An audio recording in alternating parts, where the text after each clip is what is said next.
Yo, what's going on guys? REDFALL here, and today I want to talk about co-op games, more specifically upcoming co-op games. The kind of games you sit down and you play with your homies, whether that be playing through a co-op campaign, whether that be laying waste to hordes of demons in some kind of dungeon. Basically, the kinds of games you sit down and you play with your friends. Less so about taking out each other in the arena, shooting them in the battlefield, or just punching them in the face in a fighting game. We're talking about working together. So if you guys do enjoy this, a like would be super appreciated. Also, let me know in the comments down below, what is your #1 co-op game? The game that you can kind of go back to, and if someone's like, I want to play a game with my friends, what game is that? Of course, if you guys have been enjoying the content lately, don't forget to drop a sub.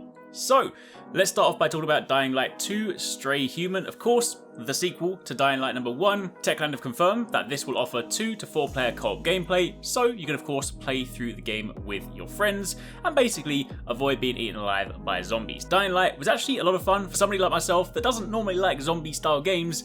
Being able to run around the world, parkour, jump, do some craziness, whilst also trying to survive was actually a lot of fun. And supposedly Dying Light 2's co-op feature will be a little bit different from the 2015 original release, in that this time around one of the 4 players will actually be the host, so you can basically just invite friends or join other players' sessions. This is coming out on February the 4th, 2022, so in the grand scheme of things, not that far away.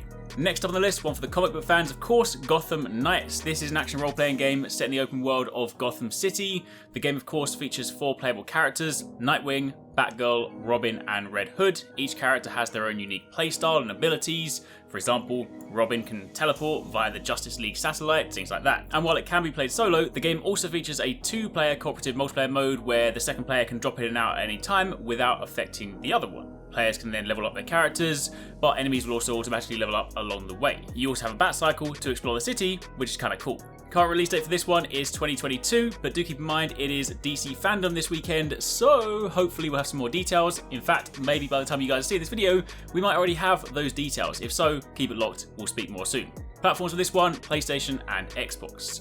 Now, somewhat related is Suicide Squad, the next game, of course. This is Rocksteady's new game. Think of it like all the stuff you love from Rocksteady, but this time in a multiplayer setup. Similar vein to Gotham Knights, which we spoke about, which of course definitely feels more so like Batman Arkham, but this new IP of course allows Rocksteady to try their hat and some new ideas. The full title for the game is Suicide Squad Kill the Justice League. It's described as a genre-bending action-adventure shooter where it's set in the open world of Metropolis, and the game features 4 playable characters: Harley Quinn, Deadshot, Captain Boomerang, and King Shark. Shotgun playing as King Shark. And while this can be played solo, again, the game also features co-op, this time up to 4 players, so you can basically explore the world and take on challenges together.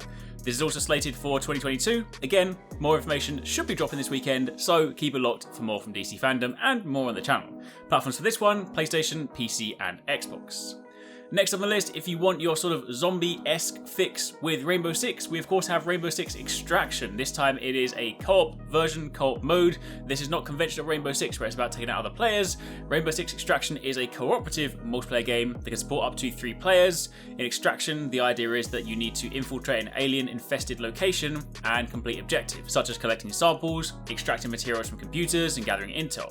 Each of the play sessions is known as an incursion, and it's made up of 3 interconnected submaps. Players will be assigned any one of the 12 objectives randomly in each submap, and the location of the objectives and the placement of the enemies are all procedurally generated. Once the players secure the objective, they then need to either extract or explore the next submap, and of course, in these styles of games, you need to watch out for the aliens because they're going to start swarming your way. This is slated for January 2022, one of the games launching in Q1, which is going to be a packed quarter for video games, but platforms for this one, PlayStation, PC, Xbox, Stadia, Luna, if you want it. Following on from there, we then have REDFALL, which admittedly we don't have a great deal of information on right now, short of the initial trailer we've seen, but this is an Xbox exclusive. It's Arcane, so of course, known for Deathloop, Dishonored, Prey, etc. This will be an open world action-adventure first-person shooter that features both single-player and cooperative multiplayer modes. The player can choose among 4 playable characters, each with their unique backgrounds and abilities, and you then basically have to fight against vampires as well as human enemies within the game. Again, right now we've largely speaking just seen a CG trailer, so once we do find out more it will be interesting to see, but knowing Arcane are behind it, you can already kind of get a feel for how the game may play, may feel, and you know, Arcane have done some pretty good stuff, so I'm definitely interested to see their take on this title. This one is slated for summer 2022 for PC and Xbox.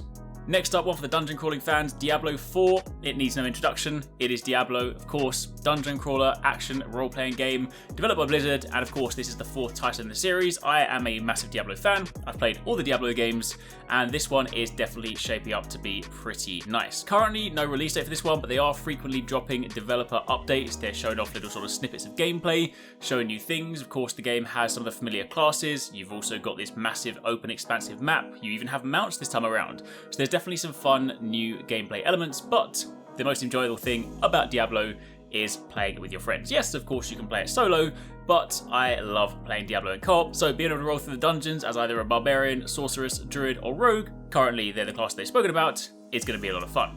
Platforms for this one, PlayStation, Xbox, and PC. Next on the list, technically speaking not a new game, but if you guys are still in the loop, then Destiny 2 The Witch Queen. It is of course the next expansion slated to drop next year, the 6th expansion for Destiny 2. It's going to be adding in a new weapon type, the Glaives, you'll have weapon crafting, and there's even the new enemy type, the Lucent Brood, who basically seem to have access to Guardian abilities, which is going to be pretty fancy. This is slated for February 22nd on all platforms.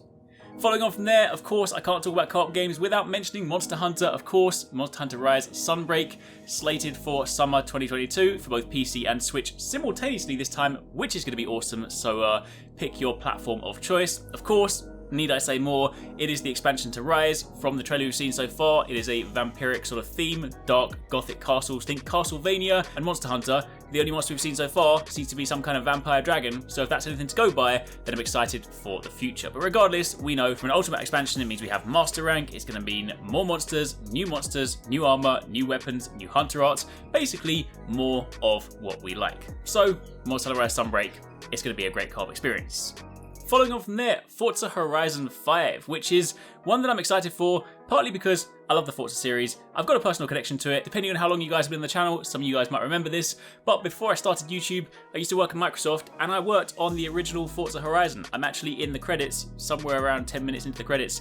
You can find my name there. It's also where I met Soxy Bear as well. So for that reason, the game holds a special place in my heart. And of course, this one is just the next installment. There have been some previews that have dropped recently. The game is looking fantastic. Forza always looks incredible when you see it, just the cars bombing around the world. It looks fantastic. And the new one is set in Mexico. The game has the largest map in the entire Forza Horizon series, being 50% larger than Forza Horizon 4, whilst also having the highest point in the Horizon series. The map contains areas like an active caldera volcano, jungles and beaches, ancient Mayan temples, and cities as well. Players can explore the open world freely, though they can also compete in multiplayer races and complete the campaign. However, the co-op angle here, because of course this is a co-op focused video, you can team up with other players online to tackle the Horizon Tour or build your own co-op events in the event lab. So, slightly different angle, but it does have a co-op experience. This one launches November this year on PC and Xbox. Following on from there, we have Project Magnum. We did a video on this one earlier on. If you guys want to find out more about it, I will link it down below, or you can find it on the channel. Basically, I like grappling hooks, right? So I like this game. We don't know too much about it, in truth, but from the gameplay trailer we've seen, it appears to be some sort of action/shooter in a co-op setup. We've seen the configuration of teams to be either 3 or 4 players. They haven't necessarily confirmed all the numbers just yet. And while admittedly it is sort of a mixture between CG and gameplay elements, it looks pretty cool from what I've seen. It is far too early to know whether this is actually going to be a good game or whether it ends up just falling into the same pile of those sort of action shooters that just tend to get churned out. I really hope it's good. It looks nice, it looks flashy, and it's got a grappling hook. So, if you guys want to find out more, definitely check it out. Following on from there, LEGO SKYWALKER Saga. Now look, I'm going to include this because it's got co-op in. I'll be honest with you, I know this is going to be a controversial topic. I don't get on well with the LEGO games. I had a bad experience, alright? I went to Gamescom one year. I was tired, alright? When you go to Gamescom and you're working there and you're making videos and stay up till super late, I wasn't on my best form, right? And I got stuck in one of the LEGO games. I couldn't get out of this room. It was a frustrating experience. And from that moment onwards, I've just basically never touched LEGO games ever again. That being said, LEGO SKYWALKER Star Wars, if you like LEGO, if you like Star Wars, if you like co-op, there's some fun to be had. 2022 for this one, PC, PlayStation, and Xbox. Oh, and Switch. So if you happen to have the Switch OLED, LEGO games are kind of bright and vibrant, could be a good one.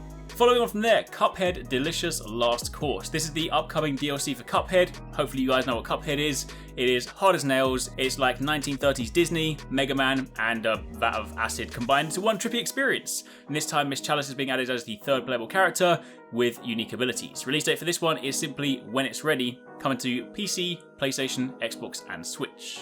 Then following on from there, we have Saints Row, the reboot, sandbox shenanigans. There will be drop-in, drop-out cooperative multiplayer this time around with a second player, with each player having their own boss character and progressing in their own missions whilst helping the hosting player. If you guys have played Saints Row games in the past, then you'll know it's kind of like GTA, but just even more crazy with ridiculous weapons, rude weapons, crude weapons. It's just a lot of fun.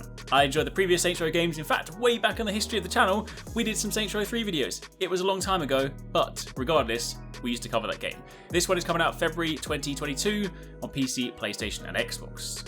Now, following on from there, Babylon's Fall. This is from Platinum Games. It's a co-op MMO. There's a beta coming later on, and this is one of those ones that I'm a little bit on the fence for, because the very first time they ever showed the first trailer, I was super excited. I was like, look, Platinum Games, I've said this in the past, you guys have probably heard me say it in videos before, I'm like, Platinum Games can do no wrong. Don't talk to me about Transformers or Avatar, right? Let's just pretend that doesn't happen. Platinum Games are normally a fantastic studio. However, they then dropped the second trailer with this really, really weird over-the-top painted filter on it. Combat looked hella slow, hella janky, and suddenly I was like, what is this game? This looks really weird, I'm not sure about this. But then recently they put out a blog post to talk about the fact that they have been doing some changes. They've actually dialed back on the filter, they've made some improvements to combat. So right now, I'm very on the fence for this one. I don't know what to expect, I haven't had a chance to play it just yet, but I do still want to try it out because it is Platinum Games. The prospect of it being a co-op game that I can play with my homies in Platinum style combat, I do still want to check it out. So the premise for the game is that you join a group of warriors bonded with special equipment called Gideon Coffins in an odyssey to overcome the Titanic Tower of Babylon. You wield unique weapons in both hands, and you use the powers of the Gideon Coffin, allowing for combinations of up to 4 weapons at once. So visually, it looks quite interesting. Again, I hope they can fix it, I hope they nail it, I hope it was just maybe like a bad trailer that just didn't do a very good job of showcasing the game, because again, the prospect of Platinum Games combat in co-op with your homies does sound interesting. Current release date is TBC, potentially 2022, but there are of course betas doing the rounds, so hopefully once we get to go hands-on, I can kind of just sort of find out what it actually feels like to play. This one's coming to PC and PlayStation. Following on from there, we then have Chaos, the video game. Strangers of Paradise, the Final Fantasy game. Basically, I like my Soulsborne games, I like co-op, and I really enjoyed Neo 2. I played that through in co-op, so basically, if you like any of those games or that combination, and you like Final Fantasy, that's basically what Stranger of Paradise is, right? It's Final Fantasy, Soulsborne, Neo in co-op. The fact they confirmed recently that you can play in co-op with up to 2 friends to make a party of 3 means it's going to be a fantastic experience. Of course, having all the different classes, the different abilities, you've got a lot of fun stuff to experiment with. If you guys have tried out the demo, you'll know that it is a lot of fun to play. I personally really enjoyed it, so I am looking forward to this one. This one is coming out March 18th, 2022, PlayStation, PC, and Xbox.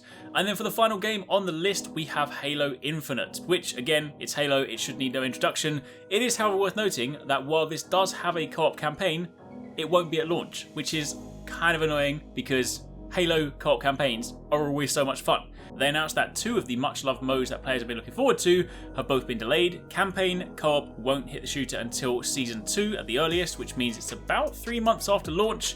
And the user creation tool Forge won't hit the game until Season 3 at the earliest, which could be about 6 months after launch. So we do have to wait for a few things, but multiplayer in this game is of course shaping up very nicely. If any of you guys had a chance to check out the previews, then it does play really nicely. It is still a shame they've been separated, but regardless, it's still one to look forward to. Of course, PC and Xbox, first release date, 8th of December for at least multiplayer and single player campaign, and then some more stuff later. So, for the time being, that's pretty much it. That is a rundown on a bunch of co-op games that are coming out that you should be looking forward to. I'm sure I've missed many of them. If you guys have got any games that I should have added to this list, let me know in the comments down below. Let me know which ones you like the most, and of course, keep it locked for plenty more. Thanks very much for watching. I hope you guys enjoyed the video. If you want to catch more from us, don't forget to subscribe and turn on notifications so you don't miss our latest uploads. And if you want somewhere to hang out, play games, or chat all things from games to anime, food to fitness, consider joining the REDFALL Gaming Discord.